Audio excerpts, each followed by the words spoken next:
Welcome to Who We Remember. I'm Jamie Younger, the founder of StoryKeep, and your host for this podcast.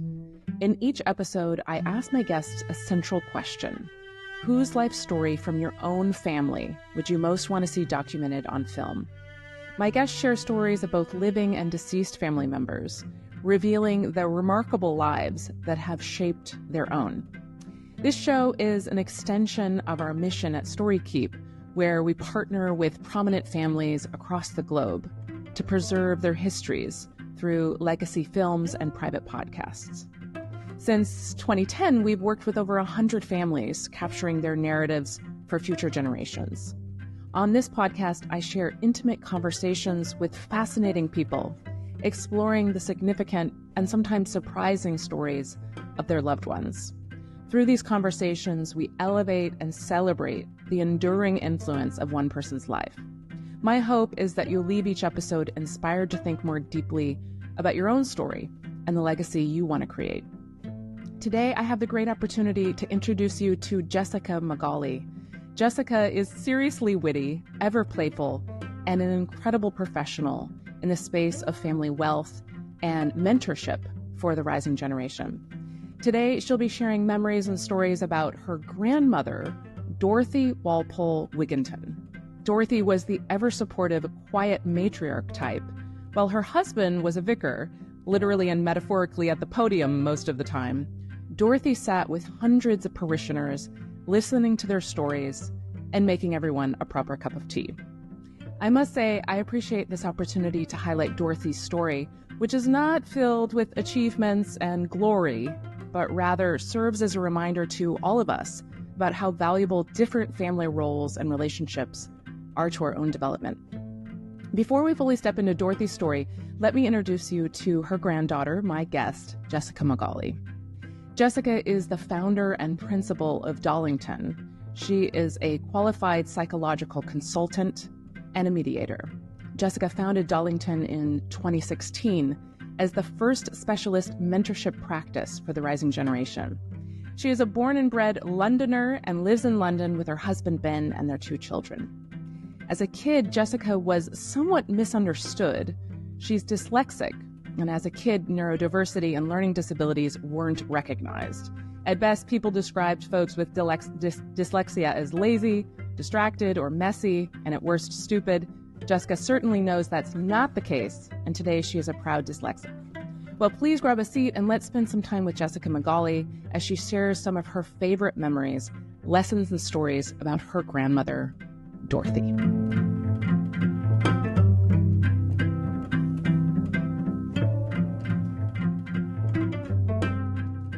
Hi, Jessica. It's so wonderful to have this opportunity to sit down with you and talk to you after recently meeting you. And it's really so delightful to have this opportunity to talk about the person who you chose when I said, no, who in your life family would you most want to have documented on film, whose life story? So start us off and share who that person is and why you chose her. Well, first of all, I want to just say thank you because it's such a privilege to be asked to speak about her. And the person I've chosen is my grandmother, my maternal grandmother, Dorothy Burnham, and then married Dorothy Walpole Wigginton. Yeah. And the reason I chose her is because other than her amazing imagination and just she was the most kind, wonderful, everything you sort of want in a grandmother, like in the films, she was also just this very quiet but impactful matriarch in a very religious household. And I wanted to tell her story that I don't think has been told. Well, I have to say, one of the things that really touched me was, first of all, the choice of a female family member. Often, people have chosen, female family members, women from their family, but so many times women, especially of your grandmother's generation, took a secondary supportive role, and then sort of their duties, their accomplishments are quiet, as you, I think, perfectly put it. And one of the things I've been trying to put more in the minds of people who work with StoryKeep is, what about the women's stories in your family? So I was so delighted. And I think it's important to really talk about exactly these, how she lived and the role that she took, even though your grandfather was very much out, in public. Tell us a little bit about him, and then how she kind of played off of him. Yes. So my grandfather was a vicar, and he was a vicar during the war as well, which was actually a very busy job, for unfortunate reasons as well. Lots of funerals, and people's faith was very important to them during that time. So he was a very, very busy man, but he had the stage, he had the platform. As the vicar, he was that sort of revered individual that people would come to for guidance. There weren't therapists quite in the same way back then.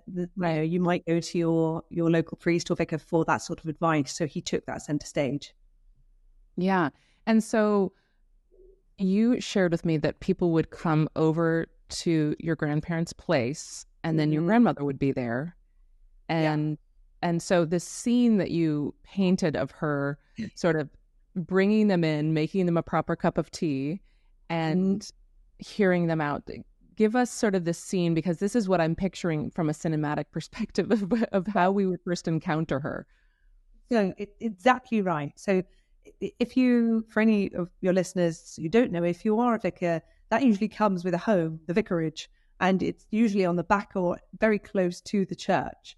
So, and it's sort of expected that it's open for the public and for your parishioners, that they can just come in and ask for your advice or for that cup of tea as or when they need. Now, Grandma was in that kitchen, I'm pretty sure, her entire life. Certainly the 55 years that they were married until she passed. She would make 3 square hot meals a day, plus 11s being cake or something, and then an afternoon tea, and quite often something in the evening. Now, it is in late at night. Now, she would just be in there with her apron on, around the Aga or the stove, and people would come in for a cup of tea, sometimes just to have a chat. Sometimes they'd come in to really offload, having marital issues or health issues. And she just listened. She just received them exactly as they were that day. And I rarely saw her trying to give advice. I just saw her listen, sit with them, side by side often, and just be some form of solace for them. And I'm always curious as to who did more. My grandfather, the priest, who I know did wonderful things, and many people really got so much from him. But also what I'd argue Grandma's role was as, or if not more important in some ways. Yeah. And you also mentioned, which I really, really loved to learn, that she also had this very humorous side of her, where although she was doing these kind, compassionate things, she she sort of had some irreverence. Am I right in sort of? Absolutely. Well, I'm sure it sort of kept her from feeling a bit stir crazy or mad, making all those meals. But she had all these brilliant voices that she'd do, and she made up these characters because running a vicarage and a church is a busy job, and she had all these imaginary gnomes who apparently would take care of the cooking and the cleaning, and she was really making a joke with herself. But they all had names and characters, and we grew up with this sort of hilarious entourage that Grandma had created for us.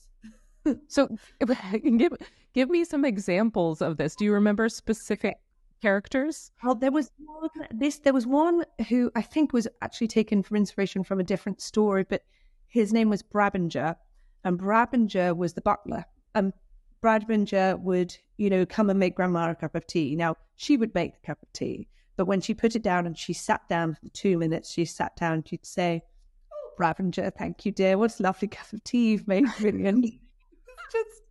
So even today in my household, or my mum's household, mother's household, we will say, "Oh, it's okay. Don't worry about the washing. Brabinger will take care of that," knowing that full well we have to do it later. Oh, I got to use that. That's really good. It kind of lightens the load, even though You're still up with it. I, you know, given her personality, the role that she took, her generation, I'm really curious if I know she would be humble as humble pie, and she probably would, be nervous at the thought of sitting down and having her, her life story documented. What is it that you are left wondering about her? I know there's these elements of her that you would want to capture, of her character and her values, and but what is a mystery of her inner life that you'd want to know about? That's such a good question. And again, I don't think I'd actually get the answer, because she'd be too humble and, to answer it. I'd really love to know, what she really thought of some of the parishioners. That would be one, because she was head of the the WI, the Women's Institute, and the Mothers Union as part of the church. And she used to host these meetings where it'd be in the church hall, and you'd have maybe 30 women meeting and some very strong opinions. I remember sort of helping out at one, handing out sandwiches or something like that, and they would have these strong opinions, and I could tell from her wry smile that meant something. And it was usually, yes, dear, I'm going to let you have your say and then we'll move swiftly on. But she would never be able to actually raise her head above the parapet and say something, whereas I'm quite the opposite, and I do. So yeah. I would love to know what she really thought of that, and actually how important also at the same time that women's group must have been to her, because that whole generation were not silenced. That's not fair. I'm sure some did feel they were, but they were certainly in the back and in the home, but they had so much power and so much influence. And I wonder, I'd just be really curious if they did talk about those problems and how they navigated some of that. Has it ever crossed your mind sort of if she wished, even if it was a secret, deep, dark down, only to yourself, like what other life she could have lived, or a different path she would have taken? Do you wonder about that or not? I really do. I wonder how, so she was 20 when the war broke out. So all of the men would have gone. And she and my grandfather had a wonderful, very loving, long marriage. But, suddenly this pool would have gone down to this. And so, actually, Granddad was just one of a few men left behind. And I wonder what it would have been like if that hadn't been the case and she'd met someone else. She was also the youngest of 6. And she was very, like any youngest child is, more looked after and, kept as the baby. So when she met my grandfather, she was thrust straight into a life of service. And leadership. She'd gone for and leadership, absolutely. Quiet leadership in many ways. But she'd never, I don't think Grandma had ever boiled an egg or anything in her life. And suddenly she was in that kitchen taking care of the local community. So I wonder how that was for her. Yeah, I do too. I mean, those early, I find, especially when we're thinking about an elder like a grandmother or grandfather, that we, of course, experience them in the grandchild role as, they knew all of these things from the moment that we knew them. But there was this long period of tumultuous learning, making mistakes, not knowing how to boil an egg, as you say. And I think that's that's the gift of, maybe having the chance to have her reflect on a long ago period, but it happened. I'm sure. I think you have some objects of your grandmother. I do. Hold them out. Okay. So the first is a pencil case, which, it smells just like her and the vicarage, which is slightly musty because it has that sort of a bit of incense or whatever they had in it. But she would keep, like a lot of young people, prior to a younger generation, they did have a pencil case. Yeah, that's how you communicated other than verbally. So I have kept that. I love that. How did that come your way? Well, my grandfather was a huge stationery collector, and I'm now too. Vintage stationery is very high up on the eBay search list for me, and the stuff that comes through the door, my husband puts his head and hands about because it's really not necessary, but it's just so beautiful.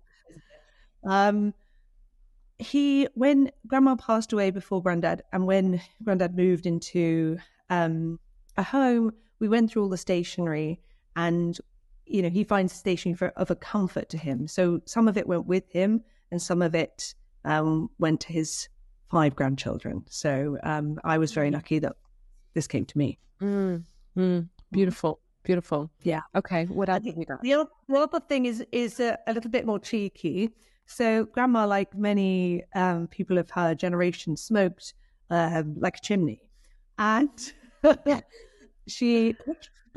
bizarrely, we didn't seem to mind. I never knew it was an issue. And we used to say that Granddad, again as the vicar, it used to look like he had a cigarette with the extension of his hand, because he just always had one in his hand. It was like his 6th finger. But Grandma had a very lovely little cigarette case. Pretty. Like this. They were kept in.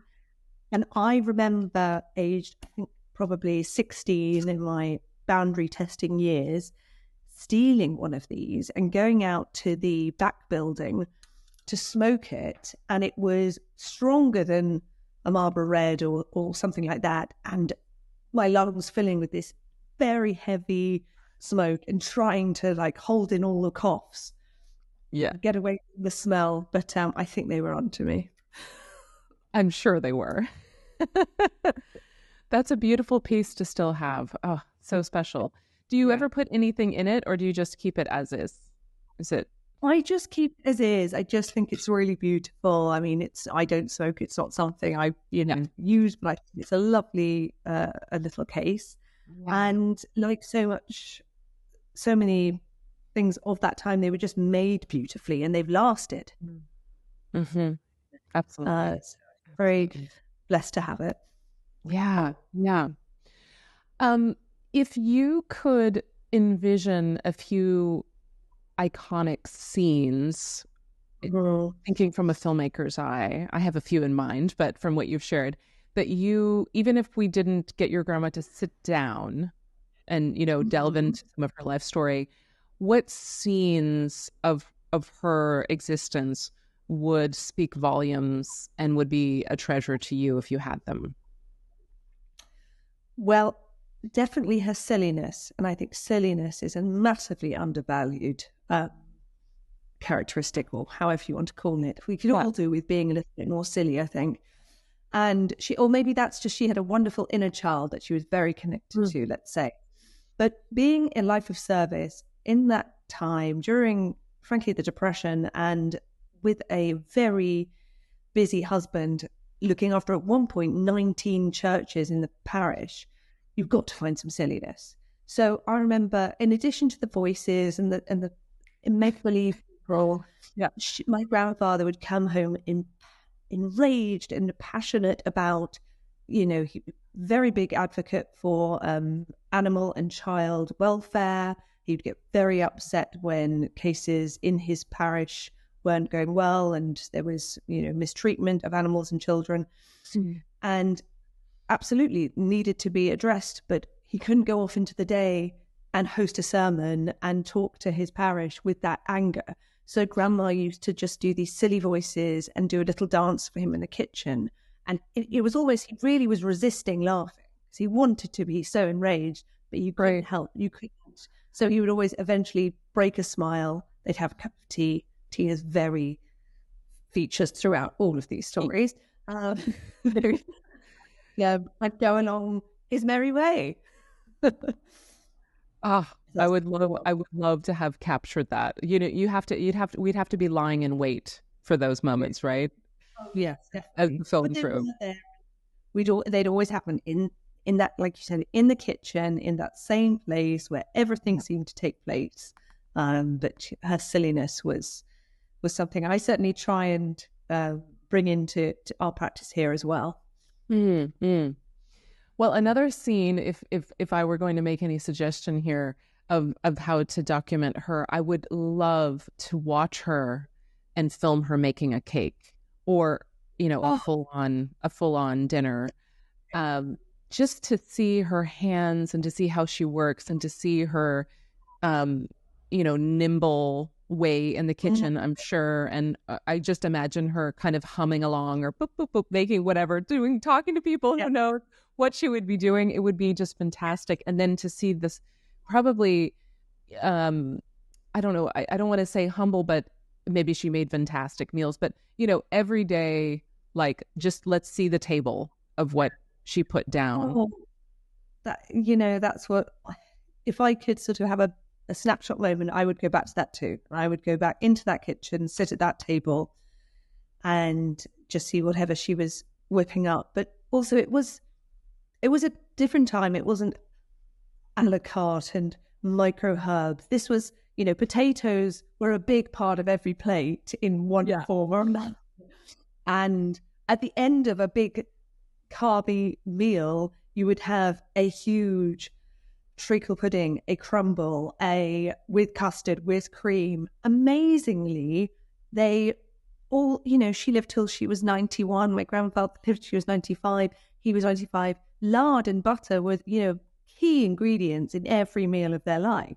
So they were doing something right, that's for sure. I do have one more story if I have time. Please. A little, which is that she and her girlfriends went in the church hall. There was a sort of a Weight Watchers club, and they would go every week for their weigh-in. And I think they'd all go and stand on the scales, and every time they lost a pound, and it really was like, you've lost a pound, and it was a pink ribbon with a gold "you have lost 1 pound" written in it. And she'd come home very proudly, stick it on the fridge or on the notice board, and then we'd all celebrate by having cake. Perfect. Just empty. Do you think she got the irony of that, or what? No, I think she was genuinely very proud because she really wanted us to wait up this pound. She laughed. Just like, the cake will only be like a half of the pound. It'll be fine. Yeah, exactly. Yeah. Well, the fact that she lived a long and a beautiful and I think a wealthy, healthy life. It does make you wonder, because we're all wondering, right, in this modern age, like, well, if they were eating lard and potatoes at every meal, what are we doing wrong, right? I guess looking at our phones and et cetera, et cetera. Yeah. Exactly. I mean, all outdoors weren't there, and they were walking everywhere. I think that probably helped. Yeah. And more importantly, the thing I think they really had, which if you've studied blue zones or if you know much about that, is community. I think that's the thing that keeps people alive. She was talking to someone every day. She was useful. She had a purposeful life. She knew she mattered. She had a reason to get up. She had a reason to make all those meals and late night snacks. And indeed, I'm sure it would be wonderful as just a kind of like an add-on, let's say, to some of telling her life story, to talk to some of those parishioners about what she meant to them, right? Just little stories about, I went over to her once and, this and that, and I'm still married to my husband. If it weren't for her, I wouldn't. True. So true. Yeah. Well, I'd really like to talk about how her impact and her legacy, all these are big words, but what she has meant to you and how you either unconsciously, subconsciously, or very consciously have taken her approach in your personal life, in your professional life forward. Mm-hmm. Okay. So, like you said, granddad was sort of the star of the show. He had the platform, he had the stage, and he was giving, be it religious, but certainly, advice and guidance. Yeah. There are commandments attached to the Bible. Now, Grandma took a far more, I'd say, libertarian approach of as long as you're not hurting others, do what do you, as my young mentees say here at Darlington. But the bit I really remember about her was just throughout all of those teenage years, which are, as I know very much from my work, meant to be up and down, just like this. She was consistent. Just, whenever I saw her, whenever I stayed with her, which I always looked forward to, you always got the same person, probably in the same clothes, in the same place in the house. And that safety was so wonderful. And it's something we have tried to emulate here at Darlington, which is, whilst giving, absolutely, there are some definite do's and don'ts when it comes to raising healthy and happy families in the context of legacy and wealth. It's also just about receiving people as they are. And during the adolescent years, there are things that are natural rites of passage that feel very uncertain and challenging, but most of the time they aren't abnormal. Most of the time they are normal growing pains, and having somebody just bear witness to them and having somewhere to come in. And for our mentees who are based in London, really come in. This is the room, one of our rooms. You come in, you sit down, have that cup of tea. Occasionally I might bring a cake in. Michael made it. And just talk it out. And that I found that to be as beneficial as the concrete, psychological advice that we also provide our families. Yeah. I think that is so, so valuable within the space of family wealth. As you're well aware, there's this kind of haunting question, it seems, which is, what are we going to do to make sure that our children know this, that, and the other thing? And I think that's all well and good. And there are certain moments where that is a relevant question. But having the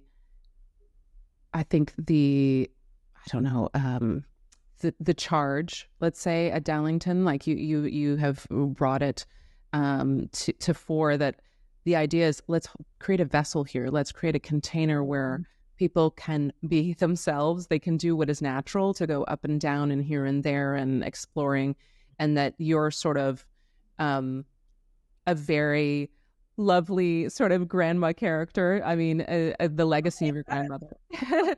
To hold that space and to, as you say, metaphorically make a cup of tea, or literally, and to just hear someone out. I think that is really, really beautiful. Is there any part of how she lived that you still feel like you're aspiring to, that you feel like, oh, she was more this way and I struggle to be like that, or is that not the case? I think perspective. I think that's not just for me. When I have this conversation with my peers in my age group, that's something we find difficult to get. And I think if you are the post-war generation, you've probably got a lot of perspective. And, like I said, that silliness that she was able to, that lens, she was serious about her religion. She was actually a deeply, quietly religious woman, but she never took herself seriously. And that's something I try to do here and do more of, which is I'm very serious about the work. I really believe in the work, but I don't want to take myself too seriously. I often like to think of myself as the vessel or the container to help other people on their path, but I'm not the star here, and I don't want to be. And I think bringing some light in whatever form to most of my mentees and families' journeys is really an important part of it. Yeah. So your grandmother's passed, and yes. But I feel that she's here with us now, listening to all of this, and she's probably really smiling.